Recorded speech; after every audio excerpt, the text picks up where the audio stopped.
मेरा परिचय। नमस्कार साथियों, मेरा नाम परीक्षित राज पुरोहित और मैं सिरोही से हूँ।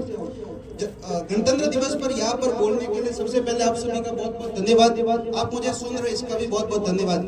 भारत की आज वर्तमान स्थिति भले राजनीति रूप से ले ले, किसी भी रूप से ले ले, पर मुझे कहीं कहे कि एक व्यक्ति का नाम बताओ जिससे हम भारत का वर्तमान स्वरूप देख रहे हैं, तो मैं कहूँगा वो है अटल बिहारी वाजपेयी। अटल बिहारी वाजपेयी जी की एक कविता है जो मुझे हरदम याद आती है। उन्होंने पाकिस्तान को ललकारते हुए कविता कही थी कि एक नहीं दो नहीं करो 300 समझौते, कि एक नहीं दो नहीं करो 300 समझौते, पर स्वतंत्र भारत का मस्तिष्क नहीं झुकेगा। अगणित बलिदानों से अर्जित यह स्वतंत्रता, दुखी मनुष्य को अर्पित यह स्वतंत्रता।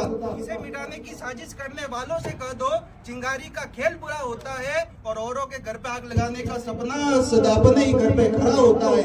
अपने ही पैरों तुम कुल्हाड़ी न चलाओ, अपने हाथों तुम कब्र न खोदो। अरे नादान पड़ोसी आजादी अनमोल न इसका मोल लगाओ। अरे पर तुम्हें क्या पता आजादी क्या होती है, अरे पर तुम्हें क्या पता आजादी क्या होती है। तुम्हें मुफ्त में मिली न कीमत गई चुकाई, अंग्रेजों के बल तो टुकड़े पाए, माँ को खंडित करके तुम्हें लाज नहीं। अमेरिकी शब्दों से अपनी आजादी दुनिया में कायम रख लोगे यह मत समझो, और 10-20 अरब डॉलर लेके आने वाली बर्बादी से तुम बच लोगे यह मत समझो। जब तक गंगा में धार, जब तक गंगा में धार, सिंध में ज्वार, सूर्य में तपन शेष, भारत का मस्तिष्क नहीं झुकेगा। अरे एक नहीं दो नहीं करो 300 समझौते, तो स्वतंत्र भारत का मस्तिष्क नहीं होगा। मेरे साथियों तालियों की मैं अपनी जरूरत नहीं मानता हूँ। मैं चाहता हूँ जोर से भारत माँ की जयकार लगा दीजिए। भारत माता की जय। ये कहा जाता है कि जिसकी जुबान लड़खड़ाई है भारत माता की जयकार लगाने में, उसे कोई हर्ज नहीं है काटे जाने में। जो जुबान भारत माँ की जयकार नहीं लगा सकती, उस जुबान को काट देना चाहिए। एक बार जोर से बोलिए भारत माता की जय।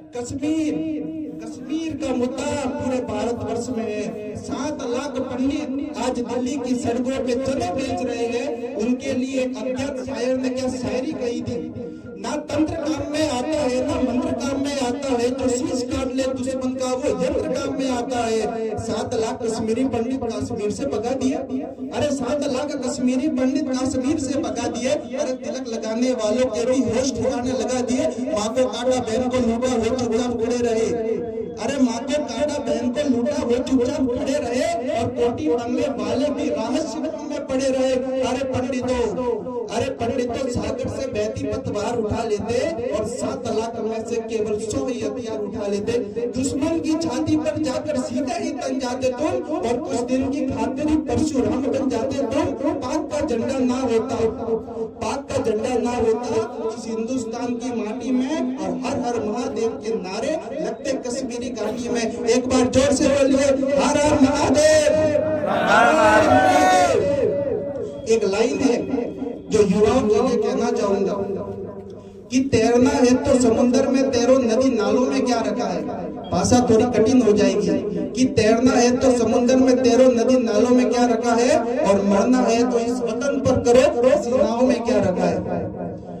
इसी के साथ मुझे यहाँ पर बोलने का अवसर दिया, उसके लिए बहुत बहुत धन्यवाद। साध्वी ऋतंबरा जिसके भाषण मैं बचपन से सुनता आ रहा हूँ और वो मेरे हृदय पर लगते हैं। उन्होंने क्या खूब कहा था आपकी अदालत में कुछ दिनों पहले कि काशी मथुरा अवधपुरी में हमने भगवा लहराया है, और कहो गरज के हम हिंदू और हिंदुस्तान हमारा है। दोनों हाथ ऊपर करके भारत माँ की जयकार लगाएंगे। भारत माता की जय।